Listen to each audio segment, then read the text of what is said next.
Olá, sejam todos muito bem-vindos a mais uma vez ao nosso encontro das ciências sociais aplicadas, todas elas vinculadas ao nosso curso de Direito.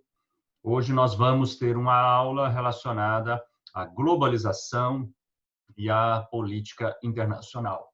Vamos fazer um apanhado dos últimos eventos que estão, de certo modo, impactando as relações internacionais, mudando, de certa maneira, a forma como geopoliticamente as nações se relacionam, se posicionam. Vamos trabalhar um pouquinho do contexto da globalização e por que este modelo de capitalismo, se é que nós podemos falar assim, ou, de certa maneira, esse movimento regulatório das relações entre os países é hoje tão questionado e abandonado se na década de 80 ele foi talvez a palavra de ordem, principalmente para os países desenvolvidos, aqueles países que tinham interesse em abrir cada vez mais as suas economias, depois da queda do Muro de Berlim e daquele evento que nós chamamos, né, a queda do Muro de Berlim, pôs fim à Guerra Fria, ao conflito geopolítico entre a extinta União Soviética e os Estados Unidos. Então, só para relembrarmos, esse conflito que marcou gerações, ele era um conflito geopolítico do posicionamento estratégico dessas duas economias, dessas duas grandes potências, e, de certa maneira, também era um conflito estratégico que posicionava, né, marcava posição entre um modo econômico capitalista, aberto, plural, e um modo de produção econômico socialista. É por isso que nós costumamos dizer nas nossas aulas no curso de Direito que não faz muito sentido utilizar a palavra socialismo ou chamar alguém de socialista. Acabou se tornando como um espectro filosófico, político, mas não um modo de produção vigente, porque no atual momento, na contemporaneidade, não se pode falar de que há alguma economia ou algum país socialista. A China se diz uma república socialista, mas é um país extremamente capitalista, na opinião de algumas pessoas, voraz, porque cresce, amplia, perscruta mercados, se posiciona de modo estratégico e, de certo modo, não tem como falar que a China é uma república socialista. Do mesmo modo, Cuba, que até bem pouco tempo atrás era uma economia socialista, também vem a passos largos abrindo a sua economia, buscando recuperar terreno e crescimento que, de certo modo, o capitalismo traz. É dentro desse embate, é dentro dessa postura que a gente precisa entender bem o que é a globalização, entender o que é o capitalismo, até para a gente compreender e fugir desse senso comum e dessa discussão colocada nas redes sociais, em que as pessoas se denominam de direita ou de esquerda e, no mais das vezes, não conseguem conversar, porque, na verdade, fazem uma defesa simplória, fraca, mal fundamentada das suas opções, relacionadas, muitas das vezes, a um partido político ou, se pudermos falar de uma ideologia política, mas, muitas das vezes, usando esses contornos e esses termos sem um devido aprofundamento tanto da economia, tanto das relações internacionais e do próprio modelo de funcionamento. Nossa aula também vai tratar um pouco, nesse nosso momento, de pensarmos, sobretudo, qual será ou quais serão, pelo menos como pistas cognitivas, como perspectivas para a gente continuar estudando, lendo, aprendendo, para onde que vai o capitalismo, né? Para onde que vão todas essas economias. Então, eu começo, né, depois dessa introdução, justamente a partir da pergunta. Nós que estamos vivendo, nesse atual momento, nessa contemporaneidade, uma pandemia que está debilitando, chacoalhando e colocando todas as nossas certezas por terra, nos fazendo pensar uma série de aspectos, sobretudo do ponto de vista econômico, político, internacional, que já estavam fragilizados, dificultados há muito tempo.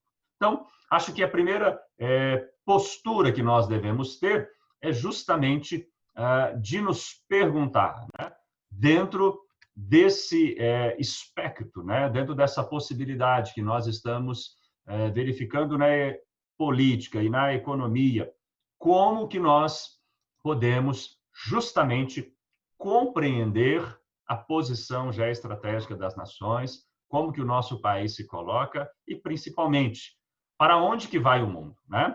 Nós partimos sempre da ideia de que o mundo ficou pequeno, né? De uns tempos para cá, com principalmente o fortalecimento, principalmente das novas tecnologias de comunicação e informação, nós gostamos de falar que o mundo ficou pequeno, ficou instantâneo, e a gente coloca justamente essa questão quando nós estamos principalmente trabalhando a ideia de uma globalização.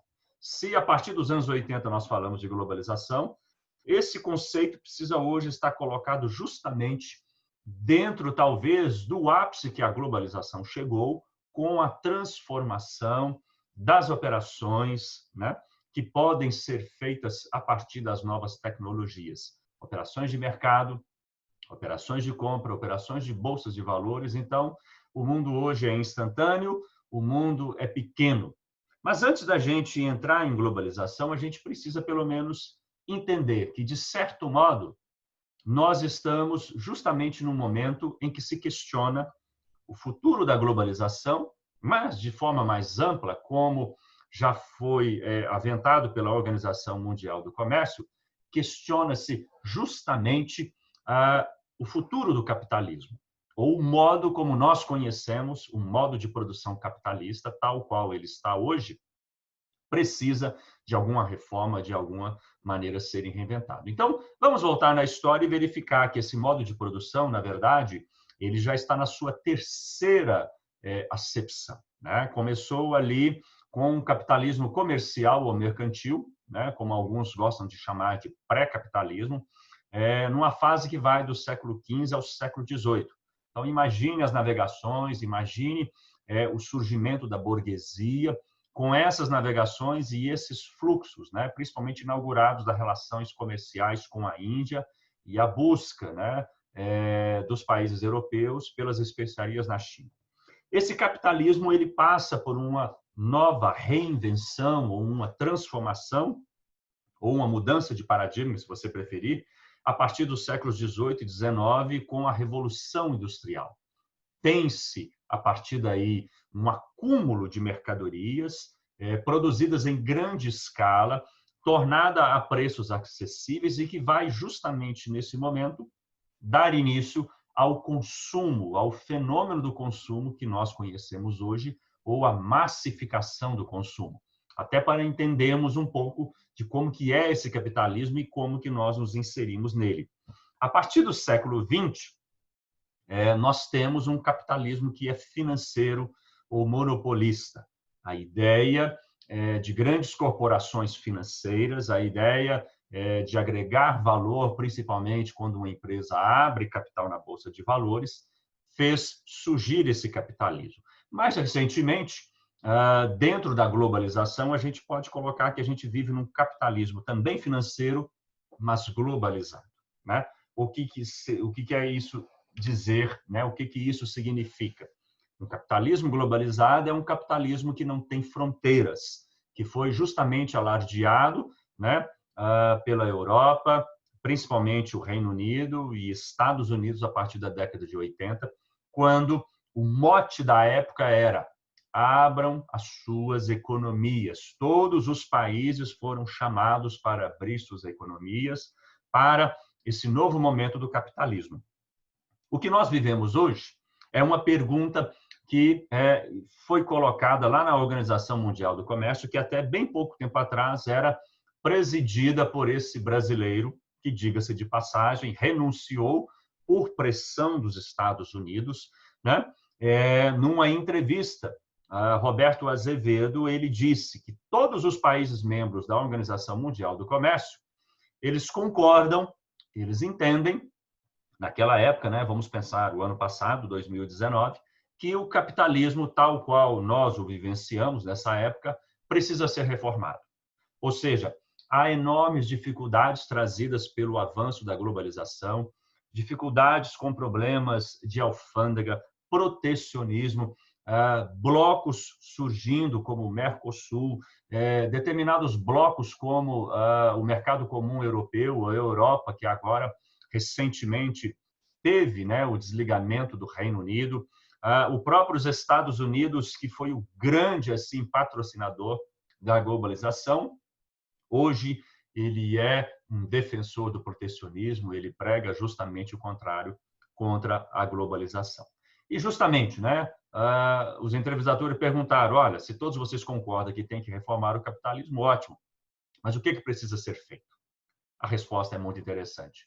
Todos sabemos que o capitalismo precisa de um novo paradigma, mas ninguém sabe que paradigma é esse. Ninguém tem essa solução para ser colocada, né?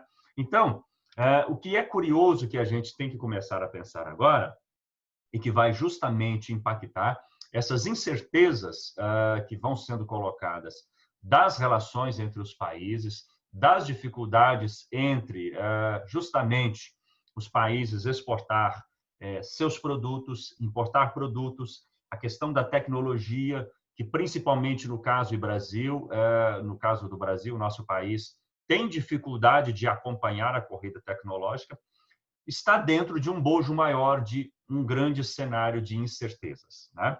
Você tem, no meio dessa enorme crise do capitalismo, justamente o ressurgimento de políticas populistas.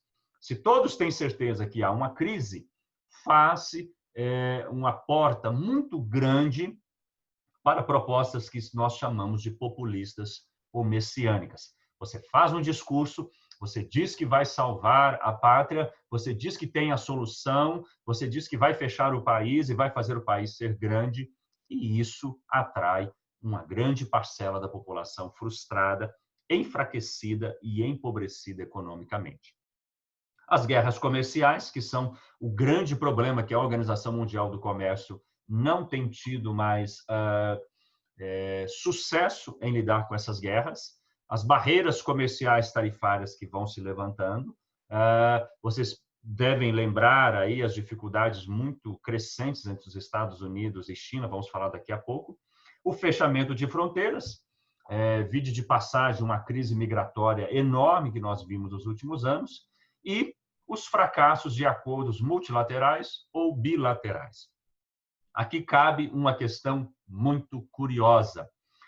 Nouriel Roubini, um economista que previu a crise, né, a última crise, porque nós já estamos agora noutra crise, quando ele previu a crise de 2008 dos mercados subprime nos Estados Unidos, há pouco tempo atrás, muito antes, um pouquinho antes da pandemia, ele falou de novo que o mundo estava à beira de uma nova crise econômica e de feições muito maiores do que a de 2008 e talvez se aproximando do crash da Bolsa de 1929. Só para você ter uma ideia, Nouriel Roubini acertou novamente aí talvez o que veio acelerar essa nova crise econômica, né? Não foi o fracasso da globalização, né? Não foi o problema do protecionismo e da guerra comercial, foi justamente a pandemia do Covid-19. Então, para a gente situar justamente a crise em que o capitalismo se encontra e agora esse momento acirrado pela pandemia do Covid-19, a gente precisa justamente voltar um pouquinho no tempo e entender quando surge a globalização, né? Então, nós já falamos muito rapidamente na introdução, ela surge lá com o fim, né, dessa Guerra Fria, em 1989, quando tem início a um novo momento com a queda do Muro de Berlim e o fim dessa controvérsia, dessa dicotomia entre os Estados Unidos, representando os países capitalistas, e a extinta União Soviética, representando as economias até aquela época socialista. A partir da globalização, o que se tem é justamente a pregação de novos mercados consumidores, a formação de economias em bloco, o estímulo para que os países abram os seus mercados, Quem aqueles que tiver um pouco mais de idade vão lembrar que isso, num primeiro momento, trouxe desemprego para alguns países, aqui no Brasil mesmo, indústria calçadista, indústria têxtil desapareceu, como tantas outras, porque era impossível concorrer com os mercados, com a economia chinesa. Então, se por um lado os países cresciam, determinados setores da sua economia eram mitigados, porque a ideia era você abrir a economia, a ideia era você abrir para novos mercados. E justamente nisso aí, a promessa era que todos os países iriam crescer, todos os países iriam ter mão de obra, iria ter mais tecnologia, mão de obra qualificada, e nós sabemos, vamos verificar justamente o que aconteceu. Quais eram as características, ou ainda, se nós podemos falar, porque ainda estamos numa economia globalizada? A expansão do capitalismo, né?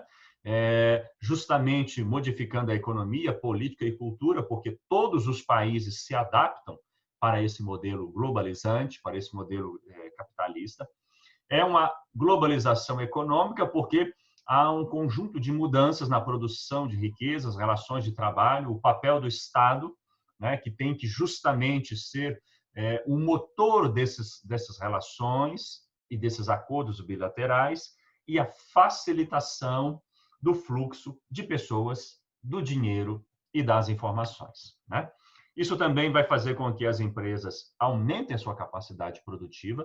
Então, vocês devem bem saber que a ambição de toda empresa hoje, pelo menos aquelas que não chegaram a ir de maneira global, é atingir os mercados externos. Então, daí a necessidade de fazer missões de negócios, a necessidade de expor o seu produto para mercados cada vez maiores, a necessidade de exportar, a necessidade de trazer acordos e relacionamento e fazer com que isso se repercuta na técnica, na ciência, na informação, para além, obviamente, do espaço geográfico, né? Então, o que começa a acontecer? De certo modo, aquelas economias que já estão melhor preparadas do ponto de vista tecnológico, que começaram a fazer modificações, sobretudo no campo da educação e da qualificação de mão de obra, essas economias avançam mais. Aí é o caso paradigmático da China, que era uma economia em desenvolvimento até essa época, e também temos os países que compõem, que eram chamados os tigres asiáticos, que também começam a investir pesado em tecnologia, começam a investir em educação, começam a brigar, né, na esteira pela tecnologia, justamente para aproveitar o boom, porque da década de 80 para cá, em que é justamente o surgimento do computador pessoal e depois a invenção da internet, você vai percebendo o surgimento de de empresas ligadas à tecnologia. Essas empresas vão crescendo, essas empresas vão se tornando poderosíssimas e elas vão adquirindo um valor de mercado que muitas das vezes é várias e várias vezes superior à riqueza de que vários países juntos, né? Mais recentemente, depois de Microsoft e IBM, muito recentemente a gente tem Google, a gente tem Apple, a gente tem Amazon agora com a questão do comércio eletrônico, são empresas gigantes, enormes. E é aí que surge um dado muito curioso, justamente como efeito, né? Como uma consequência da globalização. Algumas economias vão surfar nessa busca por tecnologia, nesse oferecimento de novos serviços e produtos, principalmente agora com uma economia em ascensão e em escala. Vão surgir principalmente países como a China, justamente que vão estar na esteira, né, ou na frente, ou na vanguarda de determinadas tecnologias que até então eram dominadas por norte-americanos ou britânicos. Só para você ter uma ideia, só para ilustrar o que nós estamos falando, a tecnologia 5G hoje está na mão dos chineses, né? Só para você ter uma ideia, só para você comparar, o smartphone da Apple ainda não tem condições de operar em 5G. Ao passo que companhias chinesas, né, além da Huawei, mas também companhias de smartphones, já vendem celulares com tecnologia 5G. Então, este é um ponto, né, dentre tantos outros vários pontos, né, mercado agrícola, mercado de commodities, mercado de tecnologia, mercado automobilístico, que hoje caminha na esteira de fusões, né, tem importantes players, né, justamente que fabricam carros, mas para ficar apenas no 5G,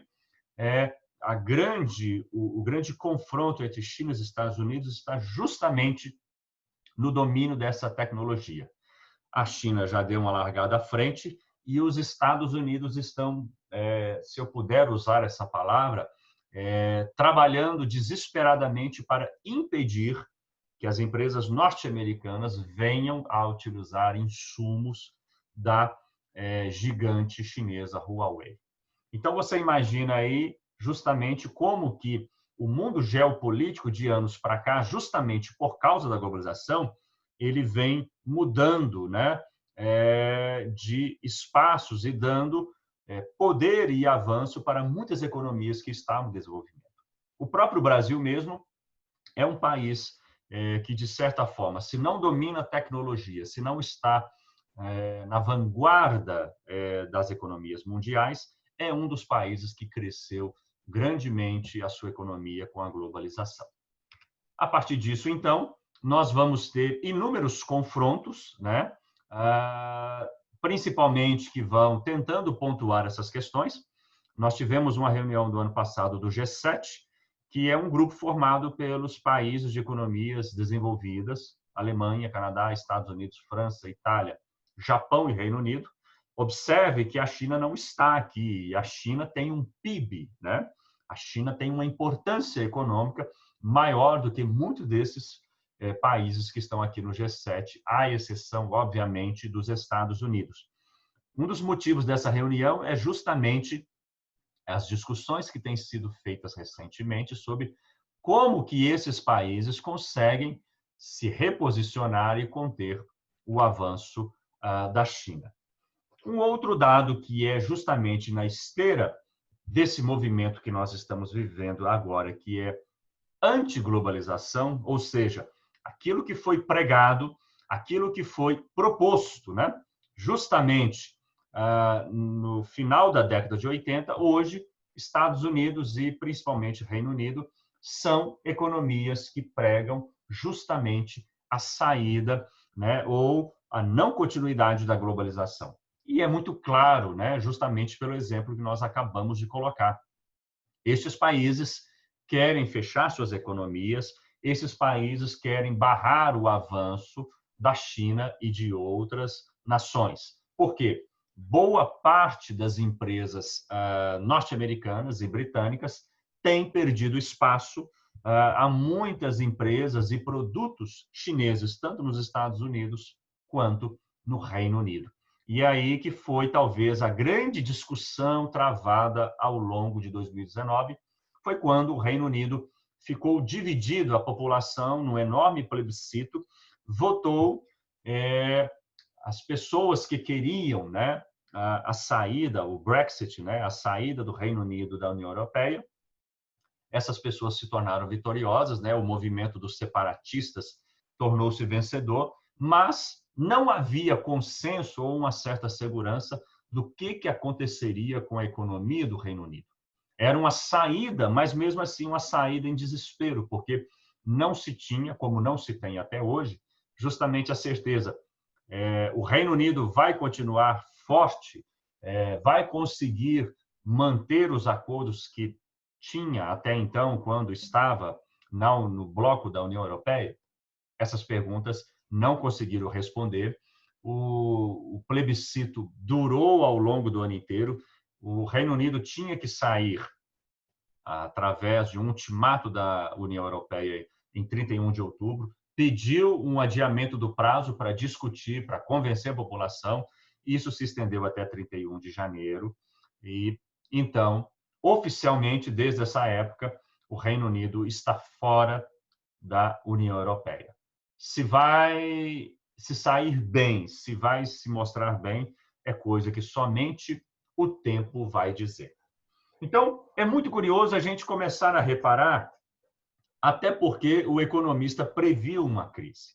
Porque justamente o grande confronto trazido pela globalização é até que ponto as economias devem optar pelo protecionismo, fechar suas barreiras, colocar tarifas maiores, né? Colocar tarifas de impostos maiores, sobretaxar os seus produtos e impedir, aliás, na verdade, sobretaxar os produtos estrangeiros, para que eles não se tornem competitivos com os produtos locais.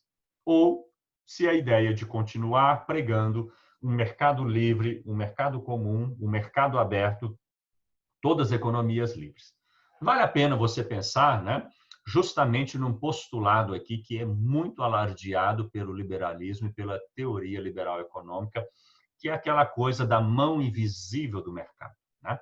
Esse é um outro ponto, né, que as pessoas que advogam o liberalismo precisam e estão fazendo essa discussão, porque justamente a ideia de um mercado livre é que esses países estão condenando. É justamente a ideia de um mercado livre que abriu condições para a crise dos mercados subprimes, das hipotecas nos Estados Unidos em 2008. Então, a questão é, até que ponto tem que se regular o mercado? Até que ponto precisa-se de protecionismo? Até que ponto os países devam abandonar completamente? Você já deve estar pensando, ora, provavelmente os Estados Unidos e o Reino Unido sejam os dois grandes patrocinadores hoje do discurso anti-globalização, auxiliados pela França, provavelmente a Alemanha e alguns outros economias de vanguarda. Isso não interessa, obviamente, aos países que estão em desenvolvimento. Isso não interessa ao Brasil, isso não interessa à China, isso não interessa aos países do Tigre Asiático, isso não interessa, obviamente, à União Soviética. Por quê? São países que estão crescendo, são países que estão tendo avanço tecnológico, no caso do Brasil, principalmente no agronegócio, são países que podem muito crescer e se enriquecer, né? Então, dentro dessa enorme confusão, muitos países, principalmente os mais desenvolvidos, perderam espaço para empresas chinesas e de outros países. Então, você teve um aumento generalizado do desemprego, você teve empresas que saíram dos Estados Unidos, até empresas norte-americanas, e foram se instalar em países em desenvolvimento, por causa de mão de obra barata, custos menores e condições para continuarem a se tornar competitivas. Trump, uma das primeiras coisas que ele fez quando ele chega ao poder foi tentar barrar a Ford de tirar uma importante planta fabril, uma importante fábrica, uma montadora de veículos nos Estados Unidos que estava migrando, saindo dos Estados Unidos para outro país, para países emergentes. E vai, então, o crescimento dessas incertezas políticas e econômicas vai fazer surgir, de um lado, um crescimento de um discurso protecionista, mas não apenas protecionista. Nós vimos aí nos últimos anos, nos 2 últimos anos, o surgimento em boa parte, em vários países do mundo, dos líderes mundiais que são considerados de extrema direita. O próprio Donald Trump, Emmanuel Macron na França e aqui no caso brasileiro Jair Bolsonaro. O que esses líderes têm em comum? A ideia de questionar organismos internacionais como a Organização Mundial do Comércio, e não apenas ela, mas também a ONU, a Organização Mundial da Saúde, no caso agora desse momento de pandemia, e principalmente a ideia de que esses novos governos de extrema-direita vão trabalhar contra os países, né, principalmente do eixo árabe, os países como a China, para tornar novamente os seus países grandes, fazer o aumento de empregos, impulsionar as suas economias, mas um caráter talvez que você vai lembrar da nossa eleição, você vai lembrar da eleição de Trump, um caráter muito agressivo, de um lado, com relação aos imigrantes, ou seja, se é os Estados Unidos primeiro, então não tem lugar aqui para nenhuma pessoa de outra nacionalidade. Muito embora o que tornou os Estados Unidos grande é justamente o enorme contingente de imigrantes que aquele país tem, e a Europa também não é diferente. O outro ponto desses novos líderes que emergiram nos últimos anos é também um discurso bastante agressivo, direcionado para as massas que perderam renda, para os desempregados, para os pequenos empreendedores, ou seja, a ideia de que esses novos governos vão justamente fazer a economia crescer e fazer esse lado empreendedor crescer.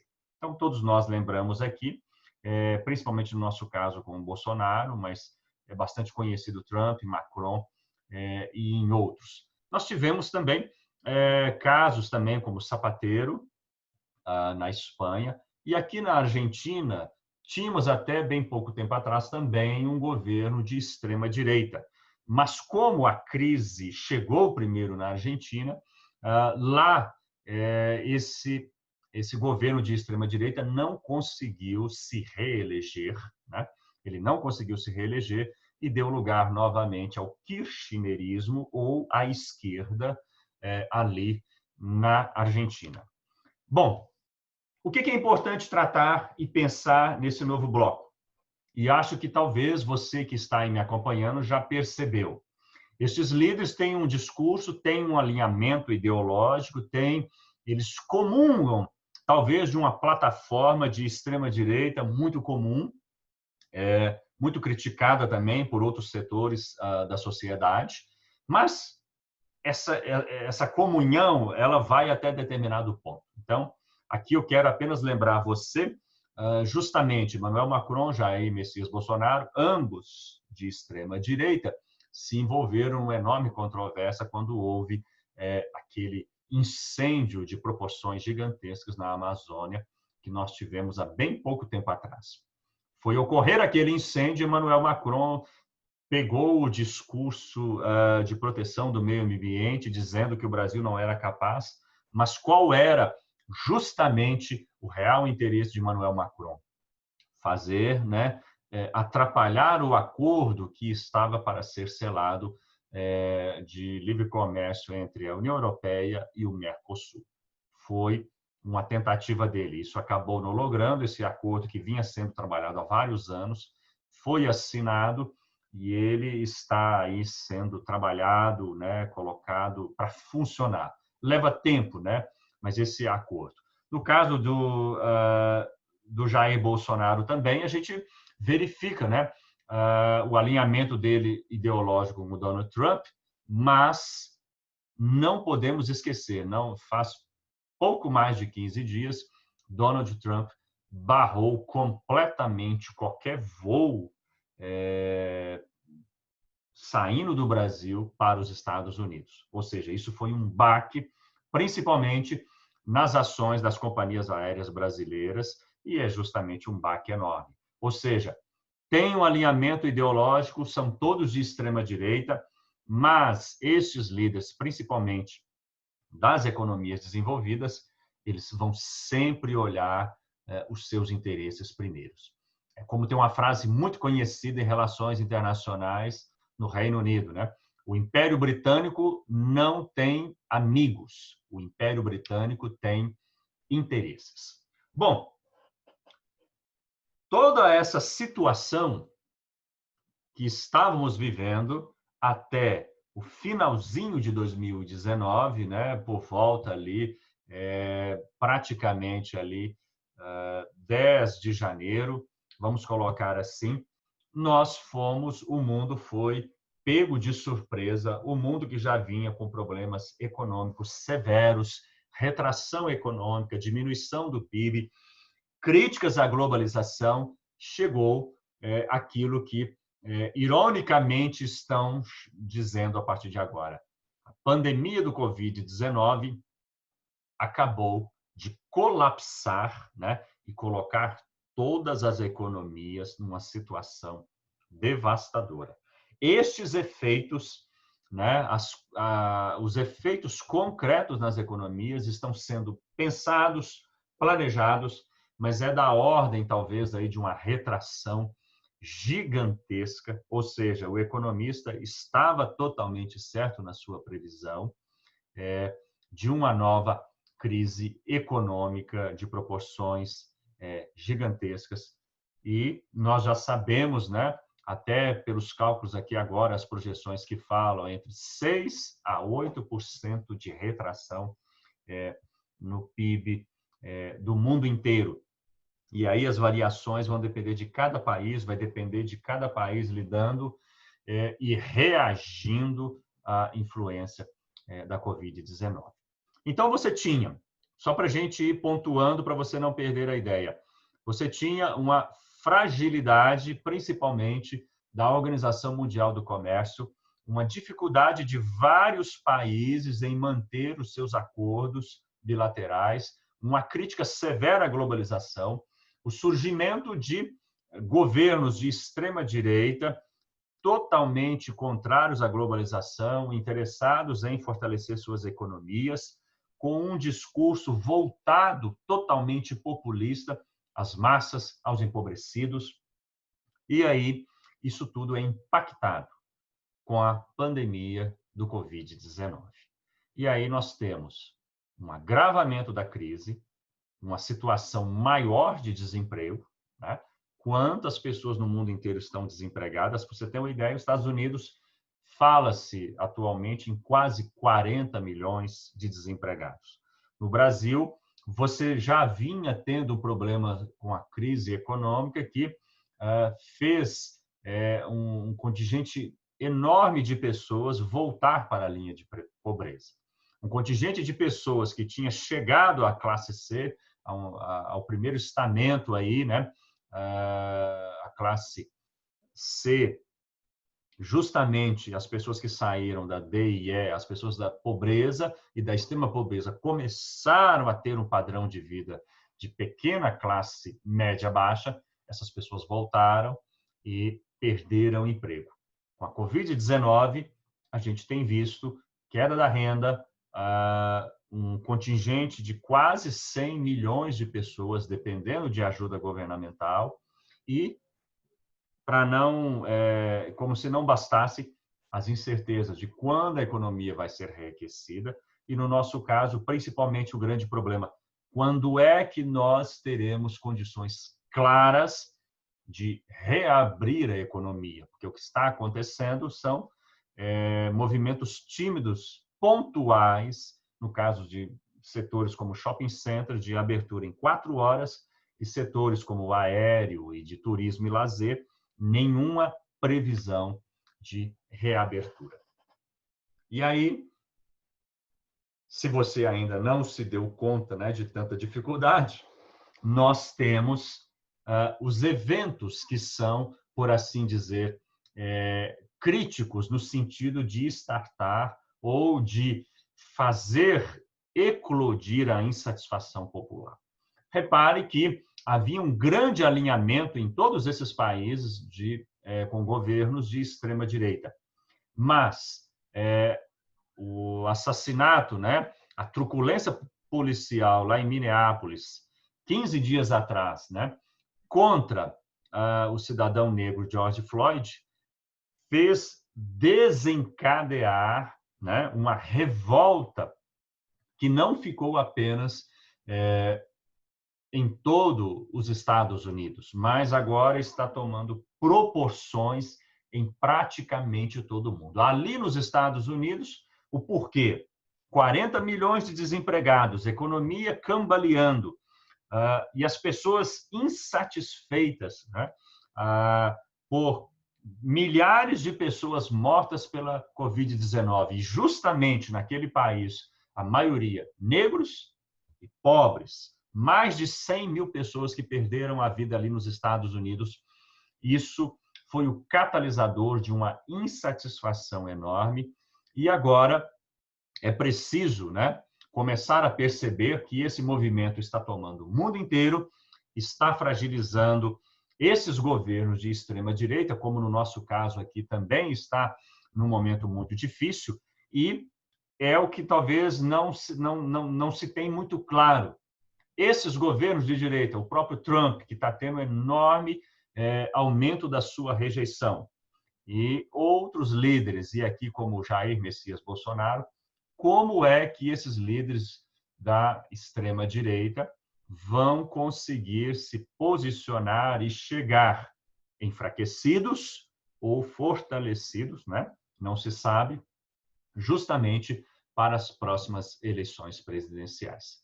O que se tem ao certo, né?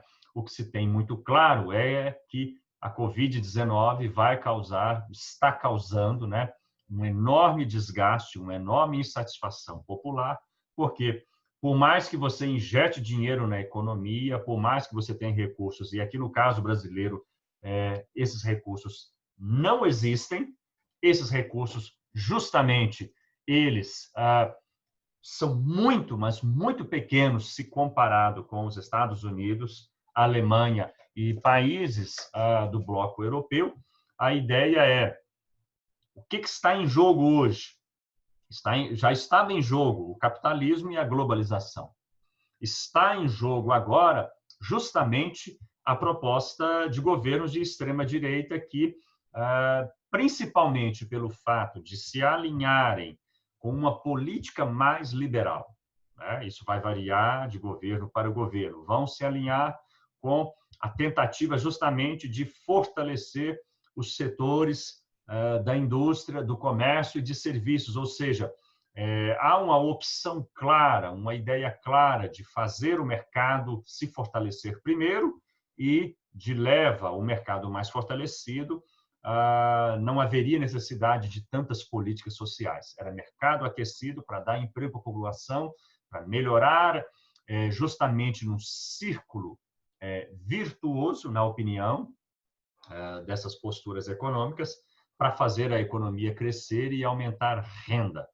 Justamente agora, estes governantes de extrema-direita estão às voltas com a necessidade, justamente o contrário. Tem que se parar, por enquanto, com o avanço da economia, mas de fazer a recuperação, a ideia de renda familiar, de auxílio emergencial, de pagar salários justamente para que não demitam, e é a forma, talvez, de fazer também a indústria conseguir sobreviver na crise, ou seja, a Covid-19, a pandemia, está acelerando um processo que já vinha de desgaste do próprio capitalismo e da própria globalização. Então, ficam no ar as perguntas: quais são as alternativas? Bom, é imperioso falar que esta aula não tem a pretensão de dar essas ideias, né? Um economista que já tinha acertado na crise dos mercados subprimes em 2008, ele não disse como que ia salvar, né? O que foi constatado na crise de 2008 é justamente uma crítica ao axioma de Adam Smith. O mercado não se regula sozinho. Naquela época, o presidente Obama chegou à conclusão, justamente com o Banco Central norte-americano, que não se pode deixar o mercado regular por si próprio. Foi justamente os bancos que foram emprestando dinheiro e fazendo uma hipoteca de uma casa de 200, 300 mil dólares chegar a 1 milhão, 200 mil dólares, ou seja, e aumentando e criando uma bolha que causou aquela destruição e que fez com que justamente o Tesouro americano injetasse dinheiro em alguns bancos para não quebrar, não é nem a economia norte-americana, é a economia mundial. Então, alguns bancos tiveram que ser salvos em 2008. Então, essa crença de que o mercado regula por si só é uma utopia, precisa ser trabalhada, como toda teoria econômica, como toda teoria jurídica, filosófica. Com o passar do tempo, a gente vai descobrindo que precisa ser trabalhado. Então, todos os grandes economistas hoje têm consciência de que o Estado tem um papel de ser propulsor, de ser regulador, de ser vigilante, justamente para equilibrar as distorções. Nós vamos verificar numa aula justamente de John Rawls, justamente qual é a ideia de uma sociedade desenvolvida e o papel de corrigir distorções. Importante, mas isso vai ser assunto de uma outra aula, justamente para você não ficar nessa ideia aí, nesse senso comum, direita, esquerda, ajuda, não ajuda, Bolsa Família, dá dinheiro para a empresa. A ideia é o mercado precisa de regulação. Principalmente agora, que são os tesouros nacionais, como o norte-americano, o europeu, o alemão e o próprio tesouro brasileiro, que está salvando, né?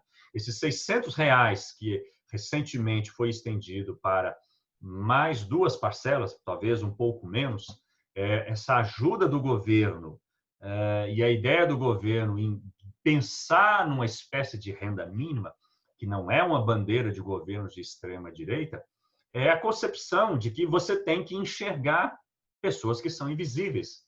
Porque a ideia de que quando você ajuda uma família de baixíssima renda com R$ 600, essa família vai movimentar, ela vai comprar comida, essa comida vai levar recurso para o mercadinho compra, emprega, e esse dinheiro ele volta uma parcela enorme dele para o governo, além de fazer a economia aquecer. Portanto, em termos de alternativas, embora isso vai ser assunto para uma próxima aula, diga-se de passagem, nós vamos tratar isso muito bem com a ideia do jurista e justo filósofo John Rawls,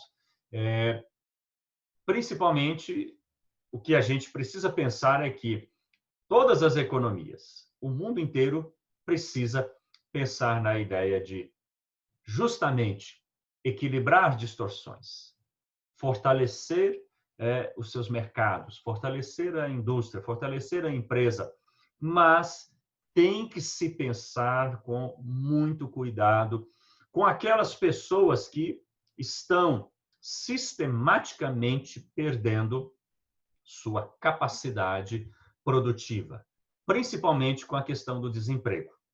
Principalmente agora, com a economia de grande escala trazida pelas novas tecnologias e startups, pela economia assim chamada disruptiva, a ideia, por exemplo, de Uber, a ideia de entrega de alimentos, você tem, principalmente com a ideia de streaming, no caso do Netflix, e de tantas outras oportunidades econômicas, você tem um aumento gigantesco do desemprego.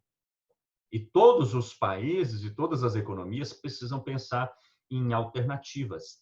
Então, todas as economias vão rediscutir, queira ou não queira, a ideia de renda mínima, você pode dar o nome que você quiser, mas é o papel do Estado que retomar discussões como o papel de bem-estar social que o Estado faz. Aqui não é dar dinheiro para as pessoas. Aqui é você dar condições para que essas pessoas participem, dar condições para que essas pessoas continuem adentrando os mercados ou talvez se tornando pequenos empreendedores. Do mesmo modo, as políticas públicas que vão dar justamente condições para que pequenos empresários alcancem o mercado internacional, possam desenvolver novos produtos. A ideia de fortalecer a educação, principalmente em tecnologia. O Brasil precisa sair dessa ideia de apenas exportar commodities, minério de ferro, soja, laranja, frango, carne bovina. O Brasil precisa entrar dentro da corrida tecnológica. O Brasil precisa exportar tecnologia. Temos alguns setores, como, por exemplo, o setor de produção de aeronaves. A Embraer é um caso enorme de avanço tecnológico. Quando você viaja para o exterior, é muito comum você verificar as aeronaves da Embraer. São muito requisitadas, principalmente nos mercados europeus, onde tem muitos voos de curta distância, e tantos outros exemplos, mas afora a Embraer e poucos outros setores, o país é carente de tecnologia. Mas isso é assunto para uma nova aula, isso é assunto que nós vamos tratar justamente na ideia de trabalhar por justamente o avanço inteiro da sociedade. No caso brasileiro, após a pandemia, o Brasil vai ter que pensar se ele continua com essa dicotomia: eu invisto nos pobres ou invisto nos ricos? Você tem que investir em todos os setores. É o caso que está acontecendo nesse momento. Você tem que salvar empregos, você tem que salvar a dignidade das pessoas, você tem que salvar empresas, você tem que proteger mercados, você tem que salvar uma leva enorme de pequenos empresários que estão à beira da falência, estão com as portas fechadas, estão com as economias extremamente fragilizadas. Como nós começamos esta videoaula, não existe nesse momento a certeza clara, nem para economistas, nem para estadistas, nem para as pessoas que estão na Organização Mundial do Comércio, sobre qual é a alternativa do capitalismo. Existem pequenas teorias, existem pequenas possibilidades. Existe um autor norte-americano que fala da ideia do compartilhamento, né? Isso, de certa forma, se você verificar na economia disruptiva, isso já é trabalhado. A ideia de que um carro hoje, né, de um motorista de aplicativo, ele aluga um carro ou ele tem o seu pequeno carro e ele faz 20, 40, 50 viagens por dia, você tem ali um novo modelo econômico, né? Você tem ali justamente uma outra possibilidade de que pessoas, pelo menos nos centros urbanos, não precisem tanto de veículos, podem utilizar os veículos por aplicativo, que é uma experiência, além de economia disruptiva em grande escala, é também uma economia compartilhada. Alguns condomínios em São Paulo têm um pouco dessa ideia, que são serviços de bikes compartilhadas. Um condomínio com 50, 100 unidades de moradia, né? Em Belo Horizonte tem condomínios com 400 famílias, mas mesmo condomínios com 20, 30, 40, 50 famílias, esse condomínio pode comprar 10, 20, 30 bicicletas, o condomínio compra essas bicicletas e elas são compartilhadas pelos moradores em horários regulares e o próprio condomínio faz a manutenção. O custo para o condomínio é muito menor. A possibilidade de você ter a bicicleta ali, a ideia de sustentabilidade, mas isso também pode ser feito com veículos. Há condomínios em São Paulo que já estão abrindo, né, para os seus condôminos. Você vai morar naquele condomínio e ali tem 2 veículos populares novos que são compartilhados pelos moradores. Em determinados horários, o condômino vai lá, pega a chave, pega o carro e entrega dentro do prazo acordado.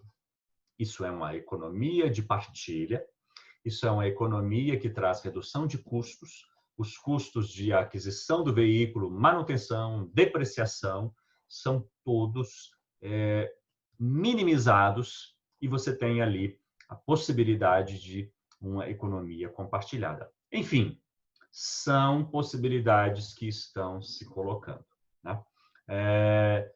Uma coisa é certa, o capitalismo como modo de produção, como a própria economia, são dinâmicos. As próprias circunstâncias históricas vão permitindo esse desenvolvimento. Isso foi percebido por Marx, isso é percebido por uma série de economistas de renome internacional. Não sem conflito, obviamente, né? Nós estamos falando de economia, de modo de produção, quem vai enriquecer, quem vai empobrecer, quem vai estar na esteira, o que precisa ser substituído. O capitalismo está numa grande encruzilhada e, muito provavelmente, a pandemia do Covid-19 vai ser um grande indutor dessa transformação. Se a globalização persiste, é uma grande hipótese. Muito provavelmente, se não persistir de maneira generalizada, pelo menos na formação de pequenos blocos, ou os blocos como o Mercosul, e os acordos bilaterais por blocos deverão continuar existindo. Mas haverá os países que, como o próprio Reino Unido, vão se fechar, e fica a pergunta se vão ou não tirar proveito dessa nova mudança, desse paradigma que foi de se isolar e de se fechar como uma economia. É isso. Um grande abraço, até o nosso próximo encontro.